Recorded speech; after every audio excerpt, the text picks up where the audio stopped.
Hello and welcome to Together in Business, the LinkedIn live show where we talk about the issues impacting small business. I'm your host, Natalie MacDonald, coming to you live from my spare room here in Sydney. Now, today, LinkedIn editors debuted our third annual Top Voices list in Australia, highlighting the 20 LinkedIn professionals fostering meaningful conversations and supporting their community at a time when we crave that support now more than ever. Throughout Top Voices, we've also been taking a look at highlighting some of the small business professionals in the community that are helping to go give and get help and sharing their learnings and expertise throughout the pandemic and beyond. And I'm delighted that today on this episode of Together in Business, we're going to be speaking with them and understanding their learnings from the year that was and also their forecast for the year ahead across a range of different industries. If this sounds like something that might be useful or of interest to members within your community, please do mention them in the comments and bring them to the Together in Business family. We're also going to be taking your questions throughout the session, whether it be about industry insights, building your brand on LinkedIn, or just to congratulate some of our wonderful voices on being LinkedIn Top Voices 2020. So without further ado, I'd love to welcome my first guest this afternoon on Together in Business. He is a travel professional who's used the time this year to pivot from his own firm to becoming a voice for others and a voice for the travel and tourism industry. Joining me now live is Steve Huey, Chief Executive and founder of I Fly Flat. Steve, great to have you with us on Together in Business this afternoon. Now remind us, where are you joining from today? From Sydney. You're in Sydney sunny today. Sydney. So a little bit more homebound then. Now, it's impossible really to start this conversation without asking how 2020 has been for you. Of course, being a professional in the travel and tourism space, it has been really one of the most hard hit sectors. Yeah, for our business, because we were specialised in booking international business class flights using frequent flyer points. So our business came to a screeching halt. So around February, March this year, we started getting cancellations around the world as people felt like they didn't want to travel. And in a way, our team has been busy this year actually cancelling all the bookings that we've made in the last 12 months. So in a way, unwounding everything that we've done for 12 months, which is a very sobering thought, but also when we thought about, well, what are we doing? Actually, we're helping our customers cancel. So how we pivoted our business a little bit was that we actually offered a service to help customers cancel their flights and get a refund. And that was so weird because our business is booking flights, not canceling. So that was one of the things that we realized, that actually our business is just here to help people either to go from A to B or to stay home and get their money back so they can go to A to B another day. You mentioned there that it was somewhat of a sobering thought, and I think that's something that will resonate with our other guests this afternoon on Together in Business and many small business professionals watching right now. What sort of mindset do you go through when you say, okay, this isn't going to work, here's what I can do? And when you're finding that sort of meaningful path forward, obviously for yourself and for your firm? Yeah, I think the first thing is for us, we recognize that whatever we relied on as our business has been stopped. The stop button, in a way, the emergency stop button has been pressed. So it's also just to think about, well, what we got these skills and we got these great problem solving traits that we got. What can we do with our business? Because our business should only exist if there's a need for that or if there's an atmosphere for that. So it was challenging because no one wants to just stop suddenly. No one wants emergency button to be pressed. But once it's done, I think you just got to deal with it. And I think dealing with it is probably the hardest part of it, accepting where you are right now. Now, one of the things that stood out to the LinkedIn News team, Steve, when we were looking at your content, when we were looking at your profile, was how you really used this experience to become a voice for and an advocate for the travel industry. And in some of your content, it came across that you felt, the travel and tourism sector had really been left behind or left out in the cold when it came to, government support and just being part of the conversation. Would that be fair? Yeah, I felt that there wasn't anyone really out there talking about the pains and the day-to-day issues that we were facing as travel agents or as travel providers. Maybe because some organizations are too big to have a voice in case there was no government support that they might have lost or favors lost. So I felt being a complete independent and being small, that's the power that we have as being small. It's like we can say things and get away with it. We can help different parts of different businesses without having a conflict. So, airlines can't rarely praise another airline for what they've done. But being a small business, you work with everyone. So you can praise different airlines, different airports, different industries, or cruises for what they've done and ideas they've done, rather than being seen to be in competition of them. I find most times in corporate business, everyone's sort of follows the company line. So even if they see a competitor doing something really smart and really well, they'll never say so, which I find it's a bit disappointing, because you want to build on everyone's shoulders, right?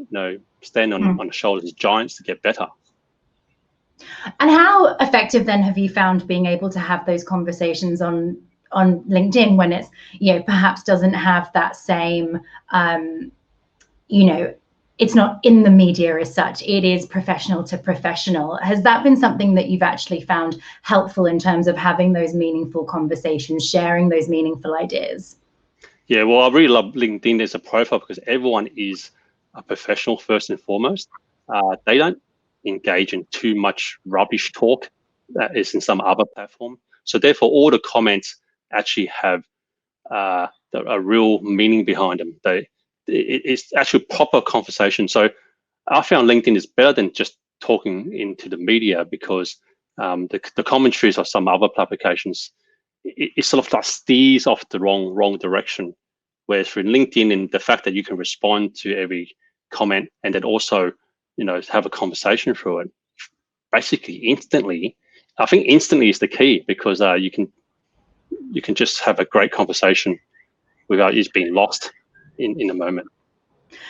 So obviously, Steve, we're in a really tricky point where we know that whilst we're seeing internally state borders are starting to reopen, those international borders, those pesky borders, continue to remain closed, which does continue to leave professionals and individuals alike cut off from family and friends at home and overseas, which I won't go into too much, because obviously I'm one of those individuals.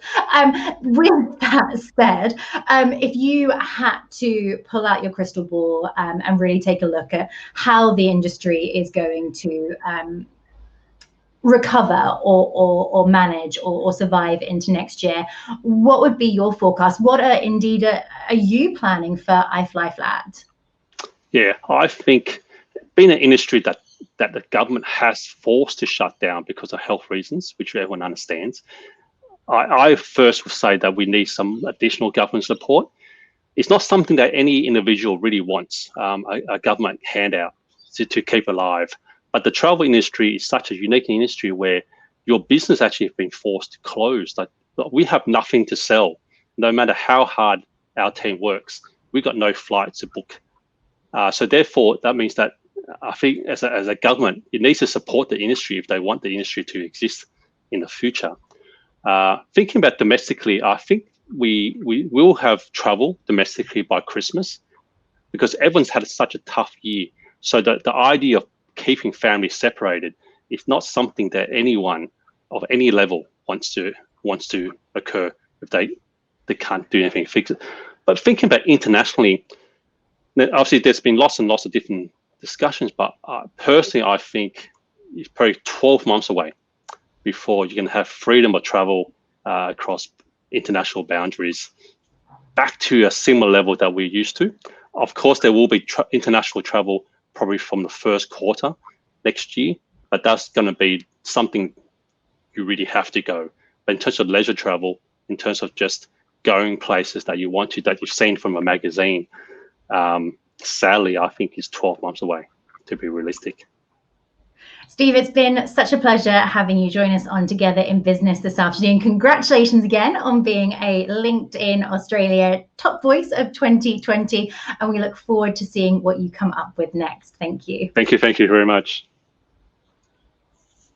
Now, you will notice throughout the show that we do have the QR codes appearing in the corner of the screen.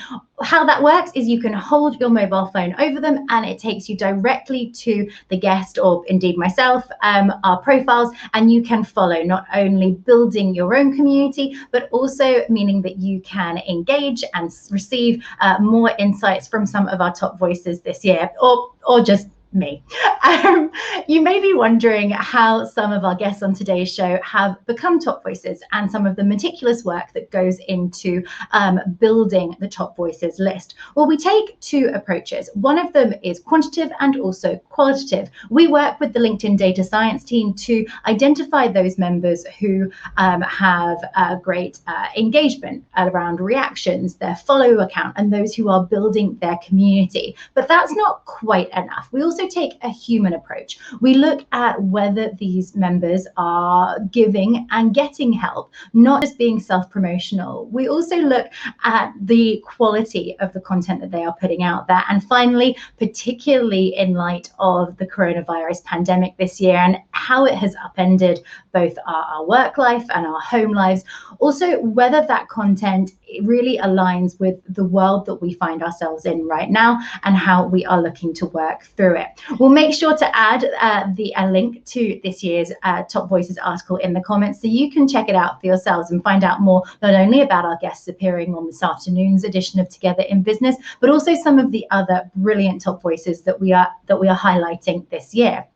Now, we just heard from Steve about the travel and tourism industry. I wanted to shift into another industry that has also really had to change the way that it's operated during the coronavirus pandemic. My next guest is in real estate. Emily Wallace, buyer's advocate, joins us now live from Melbourne. Emily, great to have you with us this afternoon. Congratulations on being a top voice of 2020. Particularly, as I say, in a year where your industry, real estate, has really been under such intense pressure to do business, well, differently. Indeed, definitely. I mean, having an industry that has been shut down, no inspections possible for a duration of time. It was not what we expected, but I know that many in the industry have made the most of a very difficult situation and have learnt and grown from it as time has gone on. With that in mind, and also particularly being in Melbourne, how have you seen the impact to not only the real estate sector from a regional perspective, but also across Australia? Share with us some of the insights that you have. Yeah, it's been interesting. I think first and foremost, when we think of real estate, obviously it's very heavily connected to finance, and people's finances have been drastically impacted, not only just in the industry, but for those who are wanting to transact property. We actually had situations where people needed to sell their home. They were in financial distress and they actually couldn't do so because we were limited to virtual inspections. And I can tell you now, none of my clients would be buying a property based off a video walkthrough. It's something that you need to feel and touch and see for yourself. So the impact across Australia was quite great, particularly in Victoria, obviously, given that we were in extended lockdown. But I think in a broad spectrum of the industry, it's changed the way that we do business. People are more open-minded on how we transact property, which has been a positive out of all of this, but it was a very difficult time for many. One thing that we've spoken about a lot this year on Together in Business and also on the LinkedIn platform as a whole has been the resilience of small business professionals as it pertains to, we just heard from Steve about, finding that sort of meaningful action forwards and dealing with the blows. How has that been within the real estate space? Have you felt resilient this year? Yes, resilience is certainly a hot word that comes about when you think about the industry and you think about COVID and the impact. I felt very fortunate in that LinkedIn being a platform that I spend a lot of time on, I actually take people through workshops on how to leverage it better. And as you mentioned before, some of the criteria around the people who made the list is not just being self-promotion. And I think that's so important in the platform as well, to actually be giving of information in different industries, and to be able to leverage that. So look, back to your question on resilience in a more broad spectrum. Yes, people have had to find different ways to operate. They've had to, I guess, use that time wisely, because this is the thing, right? The gates have been shut for a while and now they're wide open and the industry is being flooded. There's not enough properties to keep up with buyer demand. And so people really, I think, use that time wisely to get themselves in a better spot to really accelerate now that things are opening back up again. Emily, we've had a couple of comments coming through from members who are joining the conversation. Sure. We've had Lakshmi, who said buying is an emotion. I agree that touch and feel is important. So agreeing with you Yes. on that point. We've also had Karen coming through saying, yes, in Melbourne, it was impossible to sell my Queenscliff property, popped on the market prior to COVID while living in Melbourne. So thank you, Karen and Lakshmi, for sharing your insights and your experiences through there. Emily, one thing I'm really keen to get your take on is some of this conversation around a bit of a Melbourne exodus. Yes. As well. And the people that have, made that decision to pack up and leave, for lack of a better word. If we look to the year or potentially even the year ahead or longer term, is that something that you see as being a meaningful trend? Look, I think the main people who were going to exit Melbourne have in some way, shape or form already done so. And I think there's two-tiered approach to this. There's metropolitan Melbourne moving to regional areas, particularly down the coast where there's more space. Your money goes a lot further in both directions. So I mean down the Mornington Peninsula into the Dandenong Ranges area and also down the coast. But then we've also seen people move states, and I have close contacts on the ground in pretty much every state. And what I actually found is people were coming to me saying, Emily, who's best to speak to in Brisbane? Who's best to speak to in Cairns? We're getting out of the state and we are moving. I must say, though, that has died down drastically in the last 3 or 4 weeks. It was actually probably more so when people were really feeling stuck and needed to get out of Melbourne and start a new life. They're prepared to do the 2 weeks quarantine that they needed to do to get out of the state. I'm not sure about the loopholes you have to get through to actually move a state in this pandemic, because I haven't tried myself. But certainly I think it might be short-lived. If anything, I think what people now look for is, if they're going to stay in Melbourne, what does their home have to make it livable moving forward? So, having an extra bedroom for a study, or having an outdoor area for the kids, being close to parks and beaches. The criteria have started to shift, in relation to that component as opposed to prior to COVID. Emily, it's wonderful to receive your insights on Together in Business this afternoon. I really like that point that you make around, connecting possible buyers and sellers with professionals across the country. And again, just reiterating that importance of your professional community as well. Great to have you with us this afternoon. Thank you so much. Thanks for having me. Such a pleasure. So you just heard that from Emily Wallace, located down in Melbourne. So really able to share some fantastic insights into a community that has been so hard hit throughout the coronavirus pandemic. But my next guest also services the Melbourne region, but in a different industry. We're talking about food. We're talking about food, but most particularly, we're talking about fruit this afternoon. I'm delighted to welcome Director of Alexander's Fruit Market, David Zahlan, as our final guest this afternoon on Together in Business. David, so wonderful to have you on Together in Business this afternoon. Thank you for joining us. Now, at what time did you get up this morning? I know you're an early bird. What time was that alarm? This morning was 2 a.m. Well, we really appreciate you making time for us this afternoon. We'll be quick. We'll let you get off for a coffee or something stronger and a nap shortly after this. Congratulations on being a LinkedIn top voice. Talk to us about the positivity that you bring to the platform in your videos and the sharing of your day and the goings on LinkedIn. Look, all we sort of did was just really focus on sharing our day the way it actually is. We are in a very fun industry, and people don't really understand it because they don't get to see behind the scenes. Now, you hear that I wake up at 2 a.m. and it sounds daunting and sounds like, a whole lot of hard work. But I wake up in the morning, I travel to the Melbourne market in Epping where there's 2,000, 3,000 people running around. We're all become like friends. We're trading, we're doing business, we're having breakfast down there, we have fun. It's actually a very social industry.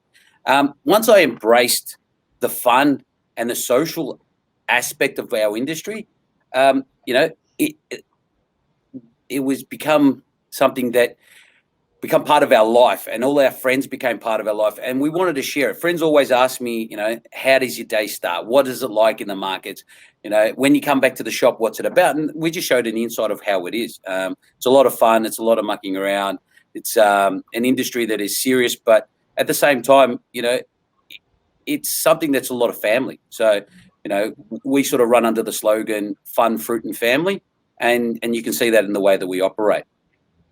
Absolutely. In fact, we've had a LinkedIn member say that the videos are full of humor and wit, and that's definitely something that stood out to the LinkedIn news team when we were taking a look at your profile and at your content. Now, you say, it's family and it's fun. This year, I would hazard a guess, has been somewhat less fun.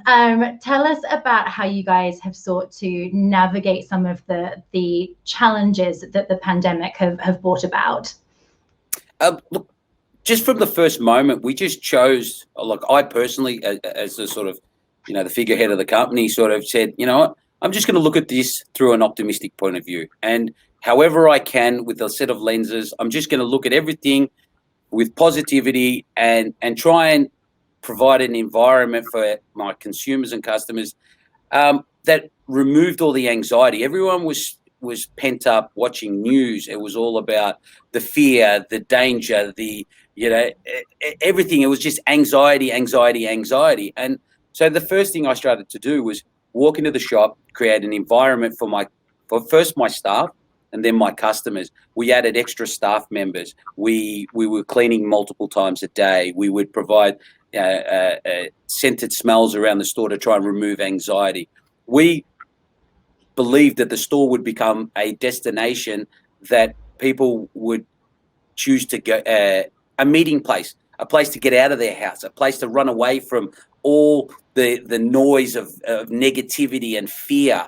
And the shop evolved into that. We struggled. We felt a lot of pain with the restaurants shutting down. That was a big part of our business as well. It jammed up a lot of our cash flow, which put a lot of pressure on us initially.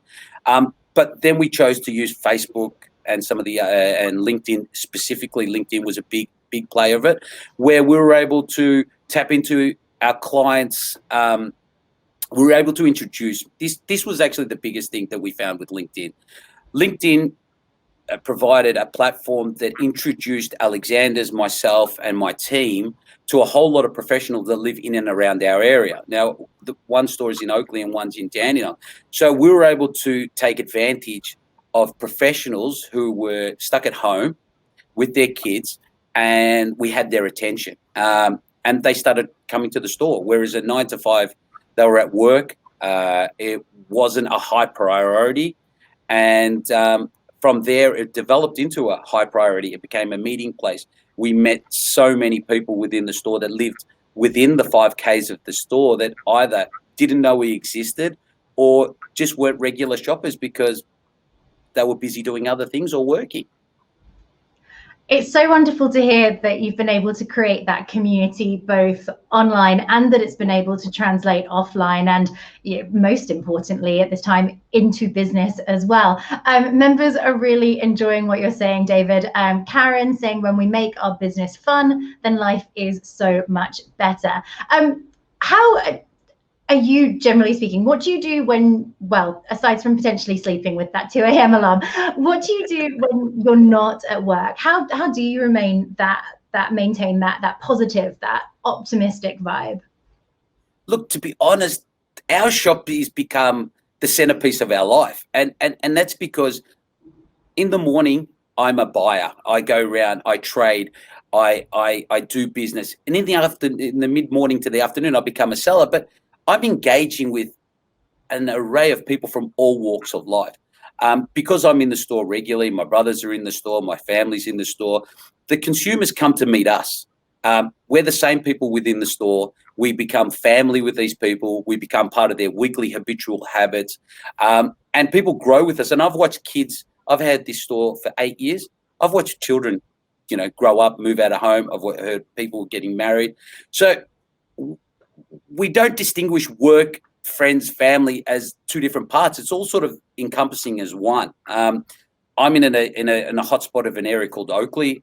Oakleigh's got this strip called Eaton Mall, very cool sort of location with a lot of trendy sort of restaurants and cafes. So regularly you'll see on my LinkedIn me having lunch with either business associates, which are friends now, friends that come to visit. So it's a very social sort of atmosphere that we run. And you can see that through our LinkedIn and the way we present ourselves sort of in everything part of that. David, you're kind of making me wish that I lived just around the corner from you in Melbourne. I might have to speak to Emily Wallace and see if she can find me a new home down there. If we look ahead, then the work that you've been doing this year is great. As you say, you really had to reinvent the customer experience.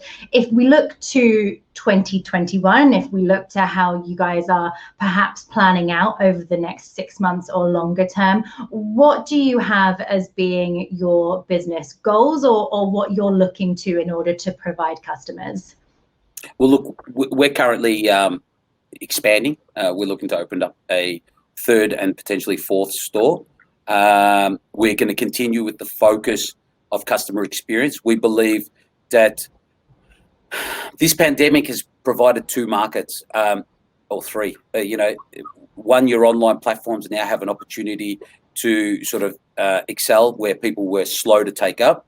The other part is you use facilities as a trading commodity. You go get what you need and leave.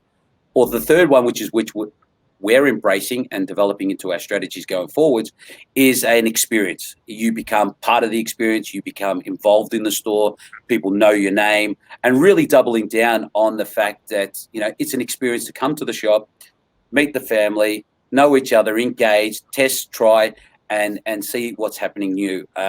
Definitely we believe that there's a lot more people that will be, single family working, family life is more important. And eating and cooking at home has definitely become a part of the day-to-day tradition again. And we're just going to leverage into that more and more and just keep pushing.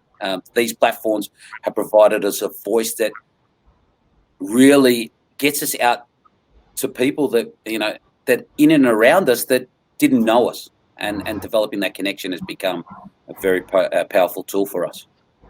David, congratulations again on being a LinkedIn Top Voice 2020 and wishing you and the team at Alexander's Fruit Market the best of luck with the Christmas trading period ahead and, of course, your expansion plans next year. We will be keeping a close eye on you on LinkedIn. Thank you very much. Really appreciate it. Well, that is all we've got time for this afternoon on Together in Business. Congratulating this afternoon's guests again, Steve Huey, Emily Wallace and David Zahlan for making Top Voices 2020 and also sharing their insights into their industries throughout the year that has been and indeed their forecast for the year that is still to come. Please do join us again on Together in Business next week. We're going to be talking about going digital, how small business have adopted some big technology changes and what that could mean for the industry in the future. I've been your host, Natalie MacDonald. Thank you so much for your company, and we look forward to seeing you again next time. Goodbye.